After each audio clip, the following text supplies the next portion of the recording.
Hi! ஒரு late afternoon இல்லன்னா அர்லி evening கூட சொல்லலாம். அந்த ரொட்டீன் பார்க்கலாமா? லஞ்ச் எல்லாம் சாப்பிட்டு முடிச்சுட்டு நல்லா ஒரு தூக்கத்த போடலான்னு தோணும் பார்த்தீங்களா? இந்த மாரி குழந்தை வச்சிருக்கவங்க, அதுவும் தனியா ஹேண்டில் பண்றீங்கன்னா, கண்டிப்பா தூங்க முடியாது. நெறைய பேர் எக்ஸ்பீரியன்ஸ் பண்ணியிருப்பீங்கன்னு நெனைக்கிறேன். கதிர்குட்டி பார்த்தீங்கன்னா, காலையில ஒரு 3 ஹவர்ஸ் நல்லா தூங்கிட்டானா, அதோட நைட் ஒரு 7, 8:00 போல தூங்க ஆரம்பிச்சுருவான். இன்னைக்கு காலையில சரியாவே தூங்கல. அதனால ஈவினிங் தூங்க வைக்க வந்தாங்க. ஸோ கவ் மில்க் வந்து அவனுக்கு 1 இயர் கம்ப்ளீட் ஆனதுக்கப்புறம் நான் இன்ட்ரோடியூஸ் பண்ணியிருக்கேன். நெறைய பேர் கேட்டிருந்தீங்க டவுட்ஸ்ல. ஆனா மதர்ஸ் மில்க் தான் பெஸ்ட் ஆல்வேஸ்.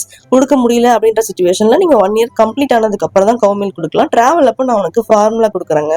நான் ப்ரோ தான் குடுக்குறேன். அதுவுமே டாக்டர் சஜெஸ்ட் பண்ணி தான் நான் வந்து யூஸ் பண்றேன். ஸோ நீங்களுமே வந்து கன்சல்ட் பண்ணிட்டு அதுக்கப்புறமா யூஸ் பண்ண ஆரம்பிங்க.